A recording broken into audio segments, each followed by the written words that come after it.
በስመ አብ ወወልድ ወመንፈስ ቅዱስ አሐዱ አምላክ አሜን። ክርስቶስ በእውነት ከሙታን በታላቅ ኃይል ስልጣን ተነስቷል። ሰይጣንን አስሯል። አዳምን ነፃ አውጥቷል። ከዚህ በኋላ ሰላም ደስታ ሆኗል። ብሩካን እግዚአብሔር ልጆች በክርስቶስ የተወደዳችሁ ሰማይ በሆነ ስፍራ የተባረካችሁ እግዚአብሔር ፍቅር ልጆች ተብላችሁ ተጠራችሁ የመንፈስ ቅዱስ ማህተም ሀብተወልድ ስመ ክርስትናን የሰጣችሁ ሁላችሁ እንደምን ቆያችሁ?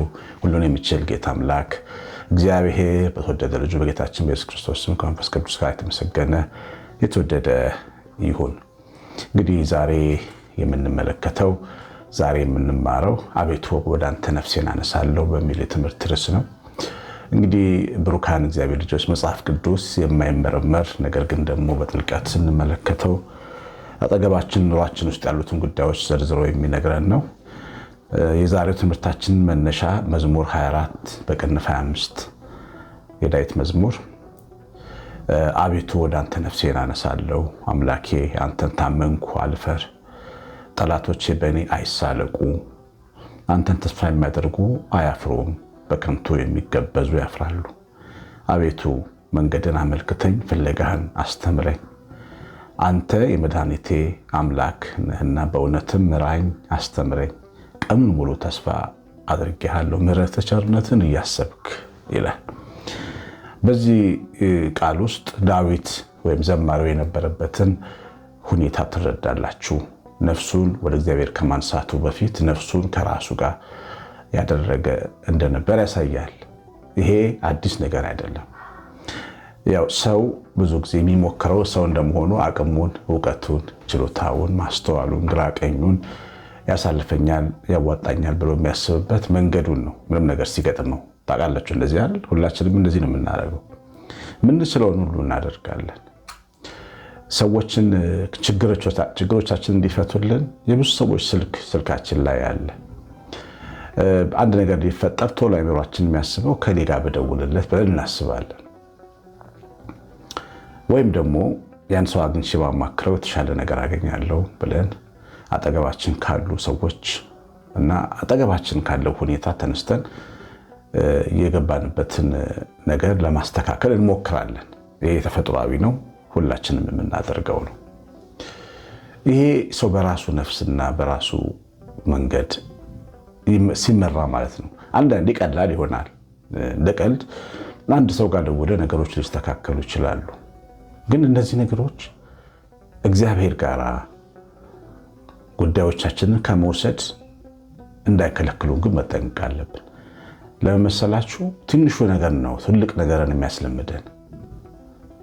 መብራት ቢቋረጥብኝ መብራት ኃይል የሚሰራ ሰራተኛ ጋር ደውዬ እባክህ አስተካክልልኝ ብለው ዘማሪው ቤት መብራት ተቋርጧል ብሎ መጥቶ ቶሎ ሊያስተካክልልኝ ይችላል። ይሄ ነገር እግዚአብሔር የኔን ቤት መብራትን እንዲስተካከል እንደረዳኝ እንዳላስተውል ሊያደርገኝ ይችላል። ቀላል ምሳሌ ነው። እያደገ ሲመጣ የትኛውንም ውስብስብና ከባድ ችግር ወደ ሰው ወስደዋለሁ። ከዛ ሰው ደግሞ ዋጋ ያስከፍለኛል። ደግሞም ተስፋ አድርጌው የሄድኩበት ሰው ደግሞ መሀል ላይ ሊጥለኝ ይችላል። የሰው ልጅ ይወላችሁ የምናደርጋትን እያንዳንዷን ነገር ለእግዚአብሔር ክብር እንድናደርግ ቅዱስ ጳውሎስ ይመክረናል። መብራቱን ማስተካከል የቻለው ሰውየው እግዚአብሔር ስለረዳኝ መሆኑን አምኜ ነው ማድረግ ያለብኝ። ምንም ነገር ቢሳካ ግን እምነትን እየተቃወመ መሳካት የለበትም። እግዚአብሔር ላይ ያለንን ስፍራ እየወሰደብን መሳካት የለበትም። በጣም ቀላልና ግን ከባድ ነገር ነው የምናወራው። ቀስ እያልን በእግዚአብሔር ላይ ያለን እምነት በዙሪያችን ባሉ ሰዎች ላይ ባለን እምነት ሊተካ ይችላል። ስለዚህ ነፍሳችን መሬት ላይ ነች ማለት ነው። ነፍሳችን በየቦታው ነው። ነፍስ ማለት እውቀት ነው፣ ምርጫ፣ ፍቃድ፣ ውሳኔ። በቃ መሬት ለመሬት እውቀታችን፣ ፍቃዳችን፣ ምርጫችን፣ ፍላጎታችን ከምድር ከፍ ያለች ትሆናለች። እንዲህ አይነት ደግሞ መከናወን ትዕቢተኛ ነው የሚያደርገን፣ የምንታበይ ነው የሚያደርገን። ከኔ በላይ ማን አለ የምንል ነው የሚያደርገን። ለራሳ እንዲያስደርግሃለሁ እጄ ላይ ነው ያለው ብላም ብለው ሰዎች ሚዙት በሰዎች ለመስላችሁ በቀላሉ ሰው እንደሚረዳቸው ስለሚያስቡ ወይ ባለስልጣን ያውቃሉ ወይ ባለ ጊዜ ያውቃሉ ወይ ባለ ብቻ አንድ ሰው እናውቃለን ብለው ስለሚያስቡ ሙሉ ለሙሉ የእምነታቸው በልባቸው የተቀመጠው ትልቁ የእግዚአብሔር ወንበር በሰዎች ተሞልቶ ታያቸዋለህ። በትዕቢት ታበዩ ታያቸዋላችሁ። እና አንድ ጊዜ ምን አለኝ፣ አንድ ወዳጅ አብረን እየሄድን አንድ ትልቅ ሰው ሲያልፍ አሳየኝ። ትልቅ ሰው ናቸው ግን ጉስቁል ያሉ ሱፍ ለብሰው ምናምን በቃ የደከመ ኑሮ የሚኖሩ ሰው ናቸውና አያቸው ሰው እያለኝ አየኋቸው አልኩት። እና አባቴን በህይወታቸው ዘመን በጣም ያሰቃዩ ናቸው። ባለስልጣን ነበሩ። ቅርብ ጊዜ ከቅርብ ዓመታት በፊት በእያንዳንዱ ጉዳይ አባቴን ያሰቃዩ ነበር እና ይዝቱበት ነበረ። አጠፋሃለሁ ይሉት ነበር። በጣም ብዙ ነገሩን ጉዳዩን አበላሽተውበታል። ነገር ግን የተቀመጡበት ስልጣን ጣላቸው እና ያ ልጅ አሁን ምላችሁ ልጅ ገንዘብ ያለው ሰው ነው፣ የሚሰራ ሰው ነው። አንድ ቀን የረዳኋቸው የረዳኋቸው አገዝኳቸው። እኔ የአቶ ከሌለ ነኝ ብያልኳቸው ራሳቸው ላይ ፍም ከመርኩባቸው። በጣም ተሰማቸው አለ። እንደዚህ ነው የሚያደርገው። ነፍሳችን መሬት ላይ ስትሆን ወይ የተቀመጠበት ስልጣን ላይ ስትሆን ወይ ሰው ትከሻ ላይ ስትሆን የሚያደርገን እንደዚያ ነው። እንታበያለን ሳናውቀው ወይ የጊዜያዊ የገንዘብ ምንጫችን ላይ ስትሆን እና ይሄ ዘማሪ ነፍሴን ወደ አንተ አነሳለሁ ሲል ነፍሱ ስፍራ መቀየር እንዳለበት የነፍሱን ስፍራ ነው የሚነግረን። ወደ እግዚአብሔር ፍቃዴንም ሐሳቤንም እምነቴንም ፍላጎቴንም ውሳኔንም ጥረቴንም ካንተ ጋር አገናኘዋለሁ። እግዚአብሔር እየረዳኝ ነው የሚል ሰው ጨካኝ አይደለም በፍጹም። እግዚአብሔር እየረዳኝ ነው የሚል ሰው ትዕቢተኛም አይደለም። እግዚአብሔር እያገዘኝ ነው የሚል ሰው ጨካኝ በሰዎች ሕይወት ላይ ቢቀልድም አይደለም። ለምን ካፈር ከትቢያ ያነሳው እግዚአብሔርን እያሰበ ነው የሚኖረው።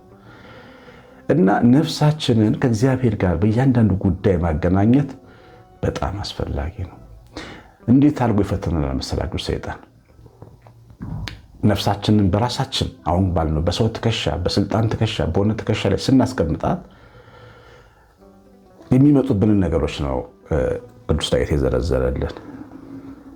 በከንቱ የሚገበዙ ሰዎች ይከቡናል። የሚሳለቁብን ሰዎች፣ ጠላቶች ይበዙብናል። ያው ጠላት አንድን ነገር ከእግዚአብሔር ለይቶ የሚያከናውንልን እንዲሳካልን አይደለም፣ የበለጠ እንድንጎዳ ነው። አላችሁ የምትሉት ሰው፣ አለኝ የምትሉት ሰው እንዲወጋችሁ ይሆናል፣ ጠላት ይሆናል፣ መሳለቂያ ያደርጋችኋል። ከእግዚአብሔር ለይቶን ከእግዚአብሔር ገንጥሎ ሜዳ ላይ መጫወቻ ያደርገናል። ከዛ ህሊናችን ጥበብ ይለዋል፣ መሄጃ እናጣለን። ችግሮቻችን ሲፈጠሩ ምን ችለውን ያክል ያንንም ከሌንም ሐሳቡንም ምኑን ብዙ ነገር እናስባለን። በሐሳቦቻችን ልንፈታችሁ እንሞክራለን። ግን ሲያቅተን በእንባ ሸለቆ ውስጥ እንቀመጣለን። ተስፋ እንቆርጣለን። ድብርት ይዘናል፣ ድካም ይዘናል። ምክንያቱም የለችማ ነፍሳችን ሰማይ ጋር ወደ ሰማይ ደርስ ተነስታ አታውቅማ። የምድሩን መንገድ ነው የምትሄደው። አይኖችን ወደ ተራራ አነሳው እንዳለ ዳዊት ተራራ ላይ ነች ያለችው ነፍሳችን።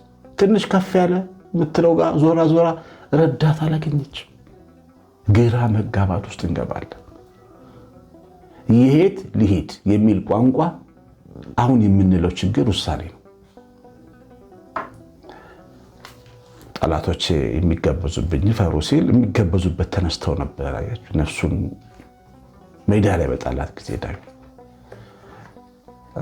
እና ሁሉን ነገር ሳይበላሽ ማስተካከል ያስፈልጋል። አሁን ይህንን የምንማረው በጉዳዮቻችን በነገሮቻችን በእያንዳንዱ ጉዳይ ላይ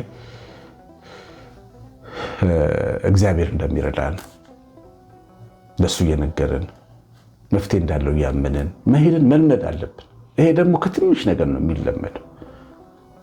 ከትንሽ ነገር ትንሽ ነገር ነው ትልቁን ስራ የሚሰራው። እግዚአብሔር ልጆች አብርሃም በዘፍጥረት 15 ላይ ለእግዚአብሔር የሚቃጠል መስዋዕት ማቅረቡን ይነግረናል።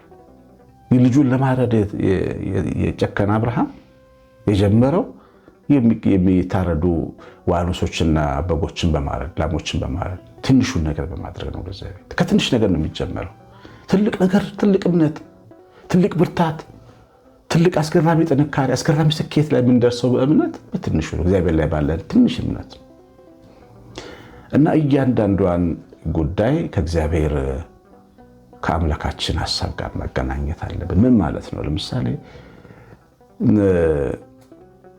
አንድ ገበሬ ከጓደኛው ጋር ወደ ገበያ ሲሄድ፣ ወደ ገበያ እሱ ነጋዴ ነው፣ በግ የሚሸጥ ነጋዴ ገበሬ ነው።